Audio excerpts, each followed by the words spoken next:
నమస్తే, welcome to morning magazine. ముందుగా morning మ్యాగజైన్లో headline చూద్దాం.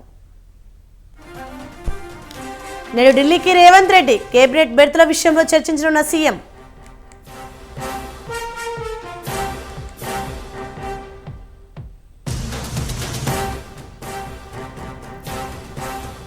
నేడు ఆర్థిక శాఖ అధికారులతో సీఎం సమీక్ష, సంక్షేమ పథకాలకు నిధులు, ఆర్థిక పరిస్థితులపై చర్చ.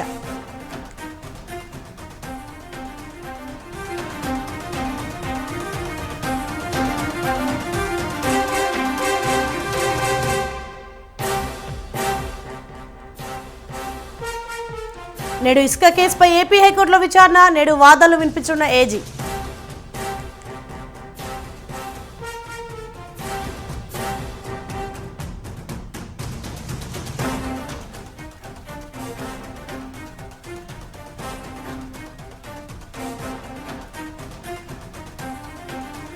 నేడు ఇండియా కూటమి భేటీ, కీలక రాష్ట్రాల్లో సీట్ల పంపకం, ప్రచార వ్యూహంపై చర్చ.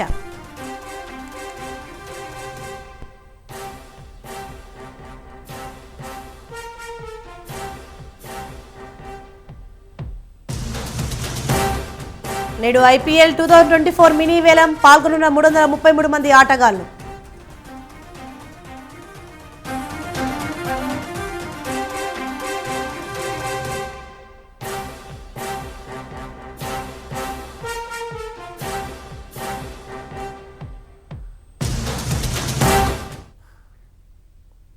నేడు సీఎం రేవంత్ రెడ్డి ఢిల్లీకి వెళ్లనున్నారు. పార్టీ ముఖ్య నేతలతో మంత్రివర్గ విస్తరణ, నామినేటెడ్ పదవులపైన రేవంత్ హైకమాండ్ చర్చించనున్నారు.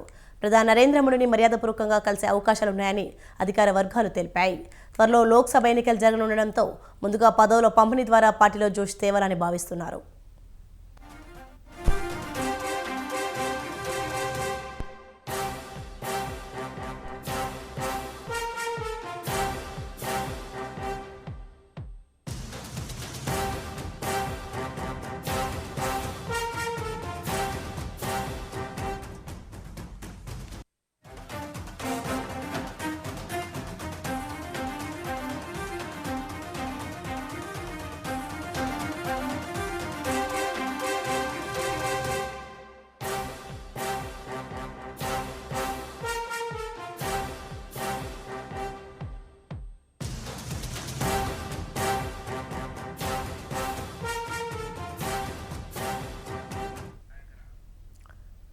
నేడు సీఎం రేవంత్ రెడ్డి ఢిల్లీకి వెళ్లనున్నారు. పార్టీ ముఖ్య నేతలతో మంత్రివర్గ విస్తరణ, నామినేటెడ్ పదవులపైన రేవంత్ హైకమాండ్ చర్చించనున్నారు. ప్రధాని నరేంద్ర మోడీని మర్యాదపూర్వకంగా కలిసే అవకాశాలున్నాయని అధికార వర్గాలు తెలిపాయి.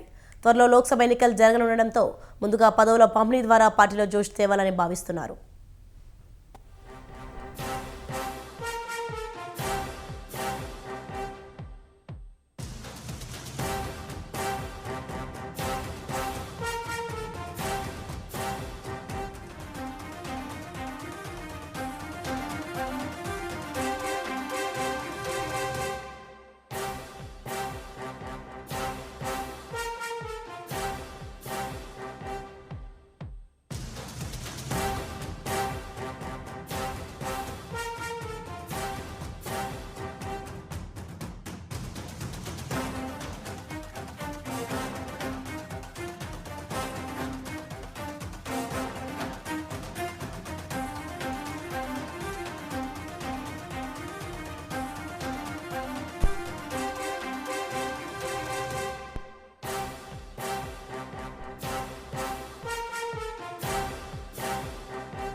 బ్రేకింగ్ న్యూస్ చూస్తున్నాం. నేడు సీఎం రేవంత్ రెడ్డి ఢిల్లీకి వెళ్లనున్నారు.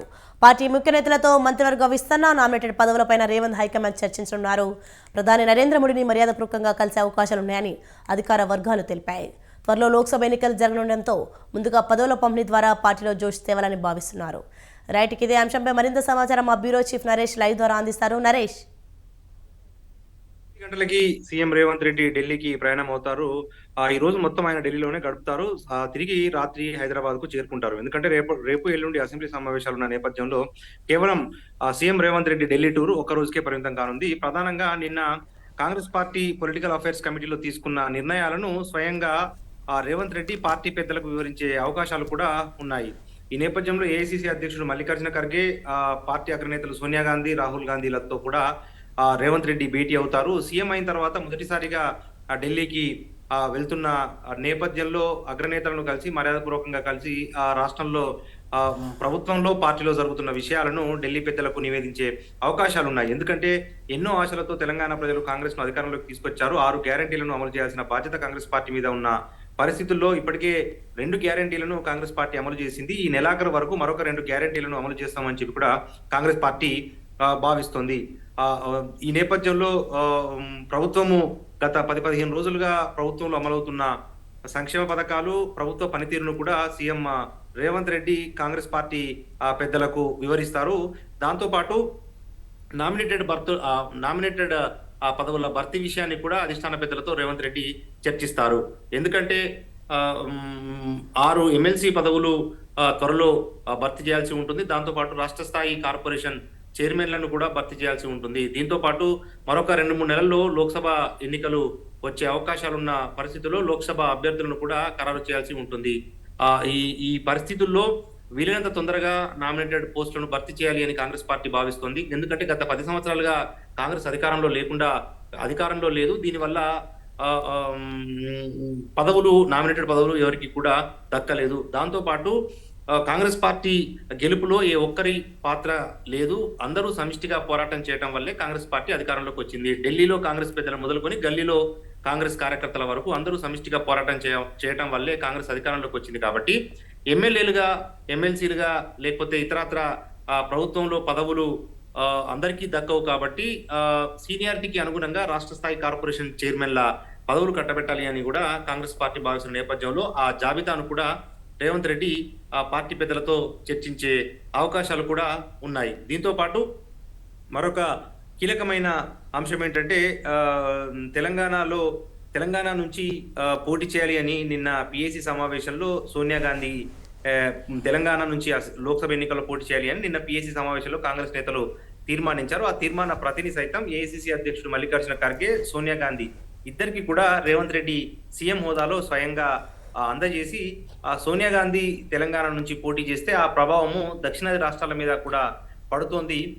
ఈ నేపథ్యంలో సోనియా గాంధీ తెలంగాణ నుంచి పోటీ చేస్తే బాగుంటుంది అన్న అంశాన్ని కూడా రేవంత్ రెడ్డి కాంగ్రెస్ పెద్దలతో ప్రస్తావించే అవకాశాలు ఉన్నాయి. వీటితో పాటు రేవంత్ గెలుపు కోసం ఎంతో మంది పనిచేశారు. అందులో కాంగ్రెస్ లోని జాతీయ స్థాయి నేతలు కూడా రేవంత్ గెలుపు కోసం పనిచేశారు. తెలంగాణలో కాంగ్రెస్ పార్టీని అధికారంలో తీసుకొచ్చేందుకు తమ వంతు పాత్ర పోషించారు. కాబట్టి కాంగ్రెస్ అగ్రనేతలైన కేసీ వేణుగోపాల్, దీపేందర్ సింగ్ హూడా ఇటువంటి నేతలు సైతం రేవంత్ రెడ్డి కలిసి వాళ్ళకి ధన్యవాదాలు తెలిపే అవకాశాలు ఉన్నాయి. అయితే మనకు అందుతున్న సమాచారం మేరకైతే అధికారికంగా ఈరోజు చీఫ్ మినిస్టర్ అంటే సీఎం రేవంత్ రెడ్డి ప్రధానిని కానీ లేకపోతే కేంద్ర పెద్దలను కానీ కలవటం లేదు. ఇంకా అపాయింట్మెంట్ అయితే ఫిక్స్ కాలేదు.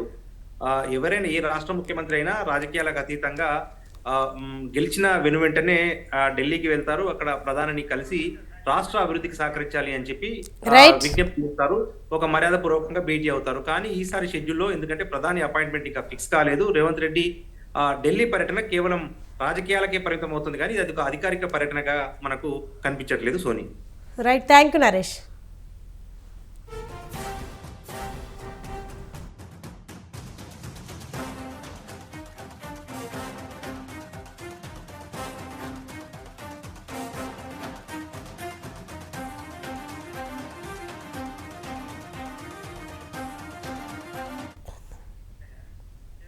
నేడు ఆర్థిక శాఖపై సీఎం జగన్ సమీక్షించనున్నారు. తాడేపల్లి క్యాంప్ కార్యాలయంలో ఈ సమావేశం జరగనుంది. రాష్ట్ర ఆదాయ పరిస్థితి, ఆదాయ వనరులపై ఆర్థిక శాఖ అధికారులతో సీఎం చర్చించనున్నారు.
బ్రేకింగ్ న్యూస్ చూస్తున్నాం. నేడు ఆర్థిక శాఖపై సీఎం జగన్ సమీక్షించనున్నారు. తాడేపల్లి క్యాంప్ కార్యాలయంలో ఈ సమావేశం జరగనుంది. రాష్ట్ర ఆదాయ పరిస్థితి, ఆదాయ వనరులపై ఆర్థిక శాఖ అధికారులతో సీఎం చర్చించనున్నారు. రైట్కి ఇదే అంశంపై మరింత సమాచారం మా ప్రతినిధి రమేష్ ఫోన్ లైన్లో అందిస్తారు. రమేష్, చెప్పండి, నేడు ఆర్థిక శాఖపై సీఎం జగన్ సమీక్షించనున్నారు. దీనిపైన అప్డేట్స్ ఏంటి? ఈ రోజు సీఎం జగన్మోహన్ రెడ్డి ఆర్థిక శాఖ పైన సమీక్ష సమావేశాన్ని నిర్వహిస్తున్నారు. ఉదయం 11 గంటలకు క్యాంప్ కార్యాలయంలో ఈ సమీక్ష జరగనుంది. ఈ సమీక్షకు ఆర్థిక శాఖ అధికారులతో పాటు ఇతర శాఖల ఉన్నతాధికారులు కూడా హాజరవుతూ ఉన్నారు. ప్రధానంగా రాష్ట్రంలో ఉన్నటువంటి ఆదాయ వనరులు, అదేవిధంగా రాష్ట్ర ప్రభుత్వం చేసినటువంటి వివిధ సంక్షేమ పథకాలకు చేసినటువంటి ఖర్చులకు సంబంధించి ఈ సమీక్ష సమావేశంలో ప్రధానంగా చర్చించనున్నారు. జనవరి 1వ తేదీ నుంచి పెన్షన్లను 3,000కు పెంచుతూ రాష్ట్ర ప్రభుత్వం, ఇదే విధంగా రాష్ట్ర కేబినెట్ ఇటీవలే నిర్ణయం తీసుకోవడం జరిగింది. సామాజిక పెన్షన్లు 3,000 పెంచడం ద్వారా రాష్ట్ర ప్రజల పైన భారం పడే అవకాశం కూడా ఉంది. ఈ నేపథ్యంలో పెంచినటువంటి పెన్షన్లకు సంబంధించి నిధులు ఏ విధంగా చేకూర్చుకోవాలనే అంశం పైన ఈ రోజు ఆర్థిక శాఖ అధికారులతో సీఎం సమీక్ష నిర్వహించున్నారు. అదేవిధంగా జనవరి నెలకు సంబంధించి వైఎస్ఆర్ రైతు భరోసా, అదేవిధంగా వైఎస్ఆర్ ఆసరా, ఈ 2 పథకాలను కూడా అమలు చేయాల్సి ఉంటుంది. ఈ 2 పథకాలకు కూడా పెద్ద మొత్తంలో నిధులు కావాల్సి ఉన్నటువంటి నేపథ్యంలో ఇటు పెన్షన్స్ పెంపుతో పాటు వైఎస్ఆర్ ఆసరా, వైఎస్ఆర్ రైతు భరోసా పథకాలకు కూడా నిధులను ఏ విధంగా సమకూర్చుకోవాలనే అంశం పైన కూడా ఈ రోజు సీఎం జగన్మోహన్ రెడ్డి ఆర్థిక శాఖ అధికారులతో చర్చించనున్నారు. ప్రధానంగా రాష్ట్రంలో ఇప్పుడు ఏదైతే ద్వారా రాష్ట్ర ఖజానాకు ఎంతవరకు ఆదాయం అందుతుంది అనే దానిపైన కూడా సీఎం జగన్మోహన్ రెడ్డి సమీక్షిస్తారు. ఒకవేళ ఇప్పుడు వచ్చినటువంటి ఆదాయంతో ఏదైతే ఈ సంక్షేమ పథకాలు అమలు చేయడం సాధ్యం కాదో ఆ నేపథ్యంలో కేంద్రం నుంచి రాష్ట్రానికి రావాల్సినటువంటి నిధులను రప్పించుకోవడానికి తీసుకోవాల్సిన చర్యలపైన కూడా సీఎం ఈ రోజు అధికారులతో చర్చిస్తారు. కేంద్రం చర్యలపైన కూడా సీఎం అధికారులకు దిశానిర్దేశం చేయనున్నారు. Soni, right, thank you Ramesh. TDP అధినేత చంద్రబాబు కేసులపై ఏపీ హైకోర్టులో విచారణ కొనసాగుతుంది. ఇవాళ ఇసుక స్కామ్ కేసులో చంద్రబాబు ముందస్తు బెయిల్ పిటిషన్పై ఏపీ హైకోర్టులో విచారణ జరగనుంది. నిన్న జరిగిన విచారణలో సిఐడి తరపున న్యాయవాది ఏజీ శ్రీరామ్ వాదనలు వినిపించారు.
బ్రేకింగ్ న్యూస్ చూస్తున్నాం. టీడీపీ అధినేత చంద్రబాబు కేసులపై ఏపీ హైకోర్టులో విచారణ కొనసాగుతుంది. ఇవాళ ఇసుక స్కామ్ కేసులో చంద్రబాబు ముందస్తు బెయిల్ పిటిషన్పై ఏపీ హైకోర్టులో విచారణ జరగనుంది.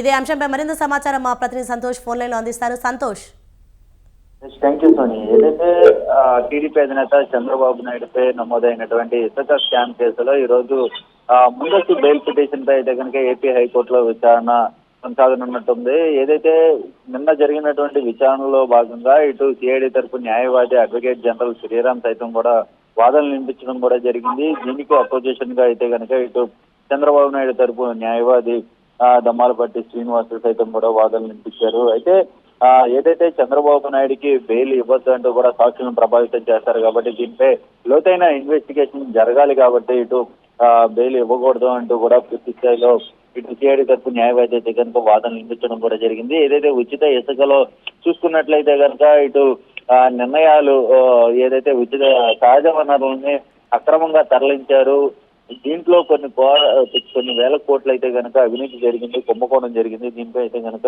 విచారణ జరిగి మరి కొంతమందిని అయితే కనుక దీనిపై కేసులు నమోదు చేయాల్సిన అవసరం ఎంతైనా ఉంది అంటూ కూడా ఇటు సిఐడి తరపు న్యాయవాదులు వాదన ఇచ్చారు. అయితే మరోవైపు ఇటు చంద్రబాబు నాయుడు తరపు న్యాయవాదులు సైతం కూడా ఇటు రాజకీయ కుట్రపోవడంతోనే ఇటు వేధిస్తున్నారు అంటూ కూడా తమదైన శైలిలో అయితే కనుక వాదనలు వినిపించడం కూడా జరిగింది. ఏదేమైనప్పటికీ చూసుకున్నట్లయితే కనుక ఇటు ఇసుక కేసు అయితే కనుక ఈ రోజు విచారణ ఏ విధంగా జరగబోతుంది, తీర్పు ఇస్తారా లేదంటే రిజర్వ్ చేస్తారా అన్న దానిపై అయితే కనుక వేచి చూసిన పరిస్థితులు ఏర్పడతా ఉన్నాయి. మరోవైపు చూసుకున్నట్లయితే కనుక ఇన్నర్ రింగ్ రోడ్డుకి సంబంధించినటువంటి ముందస్తు బెయిల్ పిటిషన్ పై కూడా నిన్న విచారణ జరగగా అయితే కనుక ఈ కేసు 22వ తేదీకి అయితే కనుక వాయిదా వేయడం కూడా జరిగింది. ఏదేమైనప్పటికీ చూసుకున్నట్లయితే కనుక ఇసుక కేసులో చంద్రబాబు నాయుడు ఊరట లభిస్తుందా లేదా అన్న దానిపై అయితే కనుక ఉత్కంఠ అయితే కనుక కొనసాగుతూ ఉంది. Sonia, right, thank you Santosh.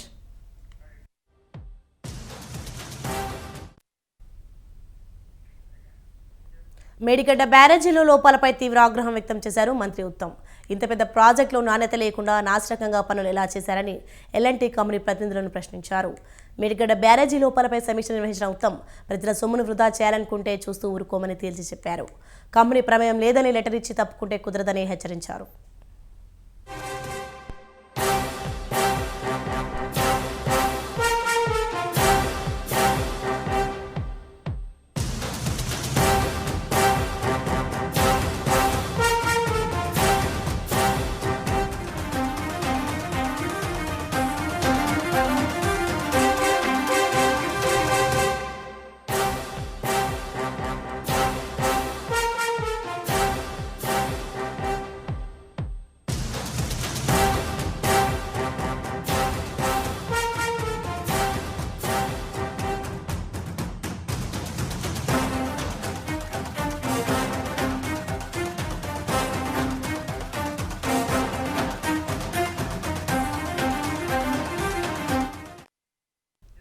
Medigadda బ్యారేజీలో లోపాలపై తీవ్ర ఆగ్రహం వ్యక్తం చేశారు మంత్రి ఉత్తమ్. ఇంత పెద్ద ప్రాజెక్టులో నాణ్యత లేకుండా నాశరకంగా పనులు ఎలా చేశారని ఎల్ఎన్టీ కంపెనీ ప్రతినిధులను ప్రశ్నించారు. మేడిగడ్డ బ్యారేజీ లోపాలపై సమీక్ష నిర్వహించిన ఉత్తమ్ ప్రజల సొమ్మును వృధా చేయాలనుకుంటే చూస్తూ ఊరుకోమని తేల్చి చెప్పారు. కంపెనీ ప్రమేయం లేదని లెటర్ ఇచ్చి తప్పుకుంటే కుదరదని హెచ్చరించారు.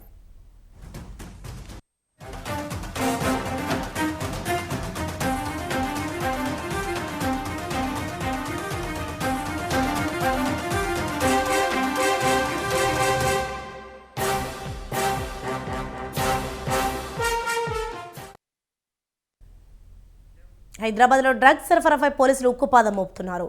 చైతన్యపురి వద్ద డ్రగ్స్ అక్రమ రవాణా చేసిన 2 వ్యక్తులను పోలీసులు అరెస్ట్ చేయగా ఒకరు పరారీలో ఉన్నారు. వీరి వద్ద నుంచి 5 గ్రాముల MDM డ్రగ్స్, 2 సెల్ ఫోన్లు స్వాధీనం చేసుకున్నారు.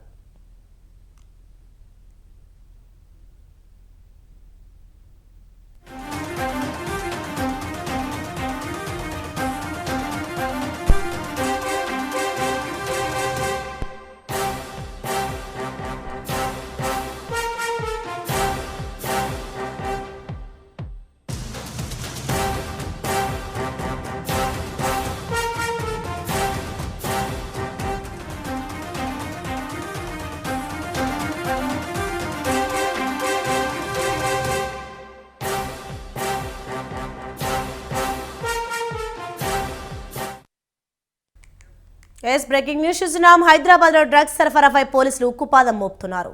చైతన్యపురి వద్ద డ్రగ్స్ అక్రమ రవాణా చేసిన 2 వ్యక్తులను పోలీసులు అరెస్ట్ చేయగా ఒకరు పరారీలో ఉన్నారు. వీరి వద్ద నుంచి 5 గ్రాముల MDM డ్రగ్స్, 2 సెల్ ఫోన్లు స్వాధీనం చేసుకున్నారు. ఇదే అంశంపై మరింత సమాచారం మా ప్రతినిధి ఉషా ఫోన్ లైన్లో అందిస్తారు. ఉషా, చెప్పండి, చైతన్యపురి వద్ద డ్రగ్స్ అక్రమ రవాణా చేసిన 2 వ్యక్తులను పోలీసులు అరెస్ట్ చేసినట్టు చూస్తున్నాం. దీనిపైన అప్డేట్స్ ఏంటి?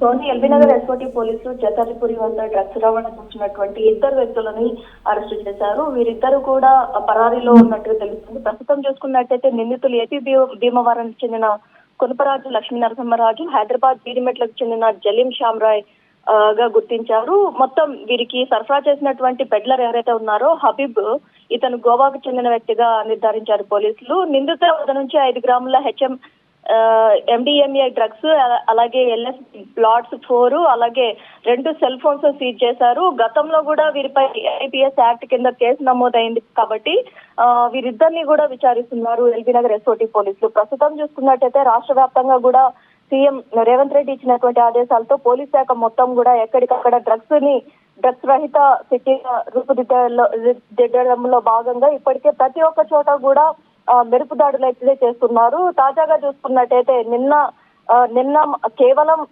ఏదైతే ఒక ఫంక్షన్ లో కావచ్చు, జన్మదిన వేడుకల్లో కావచ్చు, 30 మంది వ్యక్తుల దగ్గర నుంచి కావచ్చు, అలాగే ఈ ఇద్దరు వ్యక్తుల దగ్గర నుంచి కావచ్చు, మొత్తం మీద ఎక్కడ పడితే అక్కడ డ్రగ్స్ సరఫరా అయితే విచ్చలవిడిగా రాష్ట్ర వ్యాప్తంగా కూడా కొనసాగుతోంది. ముఖ్యంగా హైదరాబాద్ నగరంలో చూసుకున్నట్టయితే ఎక్కువ మోతాదులో ఈ డ్రగ్స్ సరఫరా కొనసాగుతోంది. వచ్చేది నూతన సంవత్సర వేడుకలు దృష్టిలో ఉంచుకొని పోలీసులు కూడా ఎక్కడికక్కడ పటిష్టమైన నిఘానైతే ఏర్పాటు చేశారు.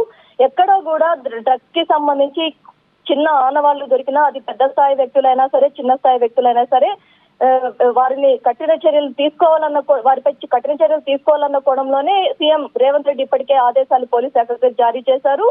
ఇప్పటికే ఏదైతే నార్కోటిక్స్ బ్యూరో విభాగానికి చెందినటువంటి వ్యక్తులు కావచ్చు, అలాగే హైదరాబాద్ సిపి కావచ్చు, ప్రతి ఒక్కరూ కూడా దీని మీద ఉక్కుపాదం మోపాలన్న కోణంలోనే ఎక్కడికక్కడ రైడ్స్ అయితే కొనసాగుతున్నాయి. రైడ్స్ లో భాగంగా అరెస్టుల పర్వం కూడా కొనసాగుతుంది. Right, thank you Usha. శీతాకాల విడిది కోసం రాష్ట్రపతి ద్రౌపది ముర్ము హైదరాబాద్ వచ్చారు. నిన్న సాయంత్రం ఢిల్లీ నుంచి ప్రత్యేక విమానంలో బేగంపేట ఎయిర్పోర్ట్కు చేరుకున్న రాష్ట్రపతికి గవర్నర్ తమిళిసై, ముఖ్యమంత్రి రేవంత్ రెడ్డి స్వాగతం పలికారు. 5 రోజుల పాటు బొల్లారంలోని రాష్ట్రపతి నిలయంలో ఆమె బస చేస్తారు. ఈ నెల 23 వరకు 5 రోజుల పాటు బొల్లారంలోని రాష్ట్రపతి నిలయంలో బస్ చేయనున్నారు. డిసెంబర్ 19న హైదరాబాద్లోని హైదరాబాద్ పబ్లిక్ స్కూల్ సొసైటీ శతాబ్ది ఉత్సవాల్లో రాష్ట్రపతి పాల్గొనున్నారు. రేపు యాదాద్రి భువనగిరి జిల్లా పోచంపల్లిలో జౌలి మంత్రిత్వ శాఖ ఆధ్వర్యంలో నిర్వహిస్తున్న చేనేత స్పిన్నింగ్ యూనిట్తో పాటు థీమ్ పెవిలియన్ను రాష్ట్రపతి సందర్శిస్తారు. ఈ సందర్భంగా ఆమె చేనేత కార్మికులతో కూడా సంభాషించనున్నారు. సాయంత్రం సికింద్రాబాద్లో రాష్ట్రపతి ఎంఎన్ఆర్ ఎడ్యుకేషనల్ ట్రస్ట్ స్వర్ణోత్సవ వేడుకల్లో పాల్గొంటారు.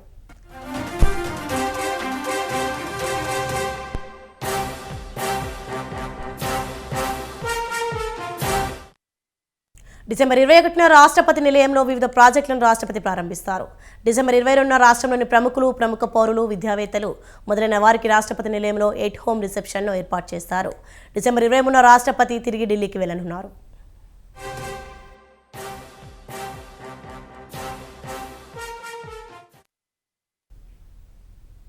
నెల్లూరు జిల్లాలో ఉద్రిక్తత చోటు చేసుకుంది. పొదలకూరు మండలం వరదపురంలో అక్రమ మైనింగ్ జరుగుతుందంటూ 2 రోజులుగా మాజీ మంత్రి సోమిరెడ్డి మైనింగ్ వద్ద ధర్నా చేస్తున్నారు. తెల్లవారుజామున సోమిరెడ్డిని బలవంతంగా పోలీసు వాహనం ఎక్కించారు. దీంతో టీడీపీ నాయకులు, గ్రామస్తులు వాహనాలు ముందుకెళ్లకుండా అడ్డుకున్నారు. వరదపురం గ్రామంలో పోలీసులు, టీడీపీ నేతలు, గ్రామస్తుల మధ్య వాగ్వాదం చోటు చేసుకుంది.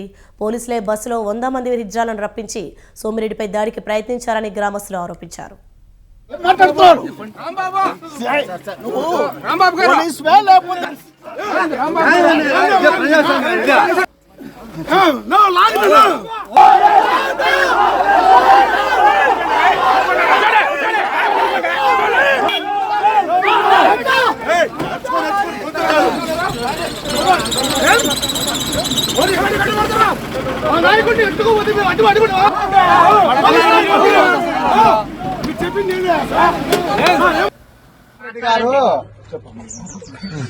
నమస్తే అండి. సోమిరెడ్డి గారు చిల్లకూరి సిల్క్ శేఖర్ రెడ్డి సైదాపూర్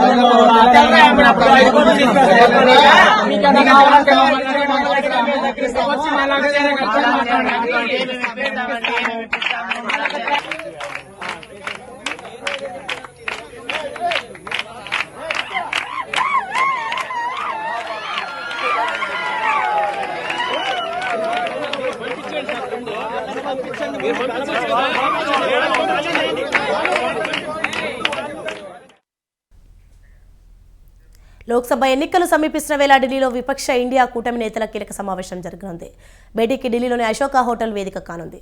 అధికార బీజేపీని ఓడించడానికి అవసరమైన ఉమ్మడి ప్రచార వ్యూహాన్ని రూపొందించుకోవడం, భాగస్వామ్య పక్షాల మధ్య సీట్ల సర్దుబాటు కూటమి ఎజెండాలో ప్రధాన అంశాలుగా ఉన్నాయి.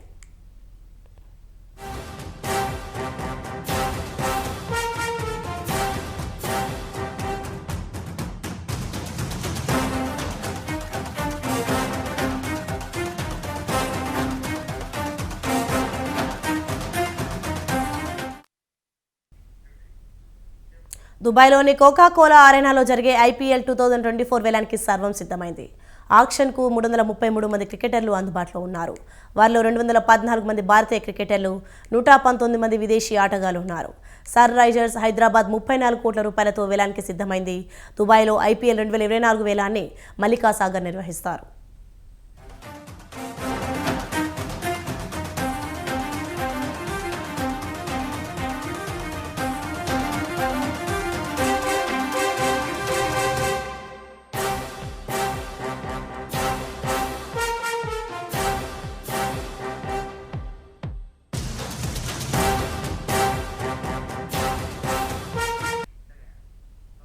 ఇది ఇవాల్టి morning magazine updates. For more updates keep watching స్వతంత్ర న్యూస్.